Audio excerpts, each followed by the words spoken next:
Good morning students. अपन पढ़ रहे थे जापान का संविधान। तो आपने पढ़ा है जापान के संविधान में नागरिकों का क्या अधिकार बताया गया है।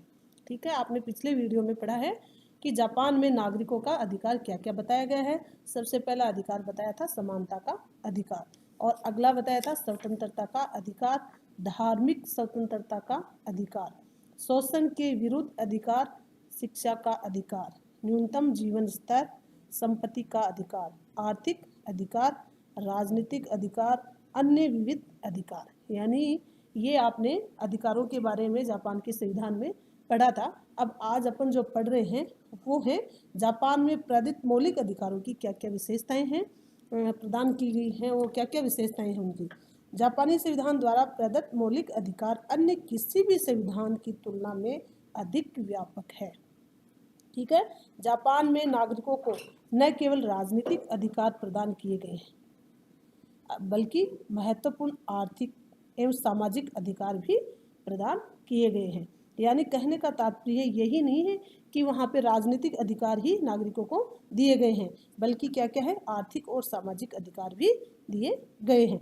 काम पाने का अधिकार, श्रमिक संघों के मान्यता, शोषण के निषेध आदि महत्वपूर्ण आर्थिक अधिकार हैं। शिक्षा के अधिकार का ही परिणाम है कि वर्तमान में जापान में लगभग सभी व्यक्ति साक्षर हैं।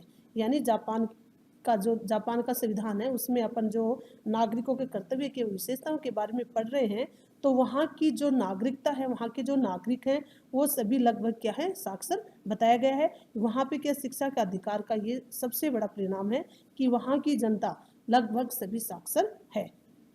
परोक्ष रूप में क्या है, सर्वोच्च न्यायालय को मौलिक अधिकार को रक्षक बनाया गया है।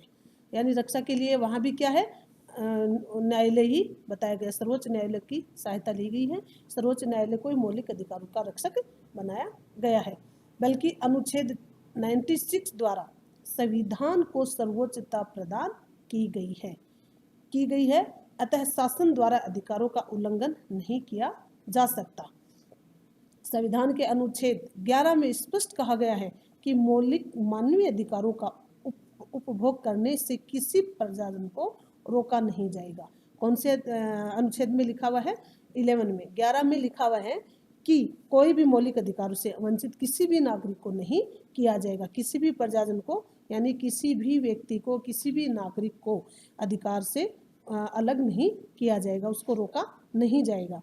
ये मूलभूत मानवीय अधिकार वर्तमान और भविष्य की पीढ़ी को उल्लंघनीय रूप से प्राप्त रहेंगे। यानी जो आने वाली पीढ़ी है, दर पीढ़ी है, ये अधिकार, ये कर्तव्य सभी को पूर्ण रूप से मिलेगा, उल्लंघनीय रूप में प्राप्त ही रहेगा। तो आलोचका को क्या कहना है कि प्राधिकारवाद की लंबी परंपरा रही है जो आज भी विद्यमान है। निरंतर राजतंत्र की सत्ता के समक्ष झुकने वाली नागरिक आज भी राजा को सूर्य भगवान का अवतार ही मानती है। आपने पढ़ा है कि जापान के संविधान को कौन सा संविधान कहा जाता है, सोवा संविधान माना गया है। वहाँ सूर्य देवता को सूर्य की वंशज माना गया है। राजा को, सम्राट को किसकी वंशज माना है, सूर्य की वंशज माना है। तो आज भी क्या है, वहाँ की जो राजा, वहाँ की जो प्रजा है वो सूर्य भगवान का अवतार ही किसको मानते हैं, सम्राट को मानते हैं, तथा सरकार को उसके एजेंट के रूप में स्वीकार करते हैं। अपनी स्वतंत्रता और आर्थिक अधिकारों के संरक्षण हेतु आज भी न्यायालय की शरण लेना अनुचित समझते हैं। ठीक है, आज भी बहुत जापानी नागरिक क्या है, मौलिक मानवीय अधिकारों से अपरिचित हैं।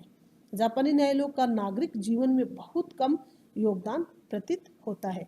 तो आपने ये पढ़ा है, इन सब आलोचकों के बावजूद भी क्या है कि जापानी अधिकार पत्र दृष्टिपात करने से यह स्पष्ट है कि उसमें नागरिकों का सर्वांगीण विकास हेतु सभी महत्वपूर्ण राजनीतिक, सामाजिक और आर्थिक अधिकारों को समाविष्ट किया गया है।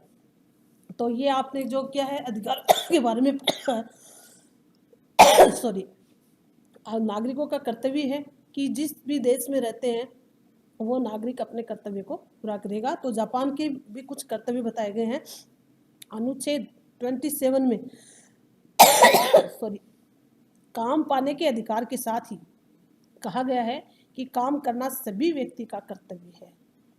यानी सभी व्यक्ति जिस देश में रहते हैं वह सभी व्यक्ति क्या करेंगे, अपना अपना कार्य अवश्य करेंगे। तो ये किस में, कौन से अनुच्छेद में कहा गया है? अनुच्छेद 27 में, अनुच्छेद 27 में काम पाने का अधिकार के साथ भी कहा गया है कि काम करना सभी व्यक्तियों का क्या है, कर्तव्य बताया गया है। अनुच्छेद 30 के अनुसार, अनुच्छेद 30 के अनुसार विधि के अंतर्गत कर देना प्रत्येक व्यक्ति का कर्तव्य है। यानी प्रत्येक व्यक्ति क्या करेगा, काम भी करेगा और प्रत्येक व्यक्ति कर भी देगा। ऐसा नहीं है कि किसी के पास बहुत सारी इनकम हो रही है उसके बाद में भी वो क्या है, कर नहीं देगा। तो प्रत्येक व्यक्ति को विधि के अंतर्गत क्या देना होगा, कर भी देने का कर्तव्य बताया गया है। सॉरी, अनुच्छेद 26 के अनुसार सभी नागरिकों का यह भी कर्तव्य बताया गया है कि संरक्षण में विद्यमान सभी लड़के लड़की तथा लड़कों को कानून द्वारा विविध साधारण शिक्षा दिलवाए। यानी शिक्षा जो एजुकेशन है वो भी सभी, चाहे लड़की हो या लड़का हो, चाहे स्त्री हो या पुरुष हो, सभी को शिक्षित किया जाएगा। ये है क्या है, मूल कर्तव्य बताया गया है। तो जापान के संविधान में आपने जो पढ़ा है कि जापान के प्रदत्त अधिकार को लक्षण, कौन कौन से लक्षण बताए गए हैं कि जापानी संविधान द्वारा व्यापक मौलिक अधिकार प्रदान किए गए हैं। कौन कौन से हैं? राजनीतिक अधिकार, साथ साथ में क्या है, आर्थिक एवं सामाजिक अधिकार भी क्या किए गए हैं, प्रदान किए गए हैं। कि जापान में नागरिकों को प्रदत्त 2 मौलिक अधिकार कौन से बताए गए हैं? कौन से हैं 2 मौलिक अधिकार? कि जापान के 2 मौलिक अधिकार, एक तो है कानून के समक्ष समता और दूसरा है स्वतंत्रता, शिक्षा, न्यूनतम जीवन का अधिकार। जापान के संविधान में किन कर्तव्यों का उल्लेख किया गया है? कौन से कर्तव्य का उल्लेख किया गया है जापान के संविधान में? काम करने का और कर देने का, बच्चों को शिक्षा दिलवाने के कर्तव्यों का प्रावधान दिया गया है। जापान के संविधान में शोषण के विरुद्ध अधिकार से आप क्या समझते हो? कि शोषण का विरुद्ध जो अधिकार से तात्पर्य बताया गया है कि नागरिकों से बलपूर्वक उनकी इच्छा के विरुद्ध श्रम नहीं लिया जाएगा। किसी भी व्यक्ति के साथ में उसकी इच्छा नहीं है और बिगर इच्छा के बलपूर्वक उससे कार्य नहीं करवाया जाएगा। ये क्या दिया है? जापान में संविधान के शोषण के विरुद्ध अधिकार बताया गया है। जापान के संविधान में समानता के अधिकार से आप क्या समझ रहे थे? कि समानता के अधिकार से यही बताया गया है कि जैसे रंग, जाति, लिंग अथवा सामाजिक स्तर के आधार पर क्या है, राजनीतिक, आर्थिक और सार्वजनिक जीवन में कोई भी भेद नहीं किया जाएगा। चाहे वो काला हो चाहे गोरा हो, यानी जाति को लेके, रंग को लेके, लिंग को लेके किसी भी प्रकार का कोई भेद नहीं देखने को मिलेगा। सभी के साथ, चाहे वो राजनीतिक दृष्टि में हो, चाहे वो आर्थिक हो और चाहे वो सार्वजनिक जीवन में जी रहा हो, लेकिन सभी स्तर के ऊपर उनको एक भेदभाव से नहीं देखा जाएगा, एक समान दृष्टि से ही व्यवहार किया जाएगा। जापान के संविधान संपत्ति के अधिकार से आप क्या समझ रहे थे? लोगों की संपत्ति रखने का अधिकार है, लेकिन क्या है, बिना मुआवजे दिए किसी की भी संपत्ति को राज्य हस्तगत नहीं करेगी, यानी उसको स्वीकार नहीं करेगी। इसलिए हर व्यक्ति को क्या देना पड़ेगा? मुआवजा देना पड़ेगा, कर देना पड़ेगा। तो इसलिए अपन ने जापान के संविधान में काफ़ी जापान के संविधान की विशेषताएं भी पढ़ी हैं और अधिकार और कर्तव्य के बारे में भी अपन ने पढ़ा है। तो जापान का संविधान भी कैसा संविधान बताया गया है? कि जापान का संविधान भी कठोर संविधान है। कठोर संविधान से तात्पर्य यही बताया गया है कि अपन ने पिछले वीडियो में पढ़ा है कि जापान के संविधान में अपन ने कहीं संशोधन देखा ही नहीं है। तो इसी से ये अनुमान लगाया जा सकता है कि जापान का संविधान सभी देशों से सबसे ज़्यादा कठोर संविधान बताया गया है। जापान के संविधान में सबसे ज़्यादा कोई भी मतलब जनता है वो निरक्षर नहीं है, साक्षर है। साक्षर होने का भी वहाँ का जो है वो कारण है वो अच्छा है।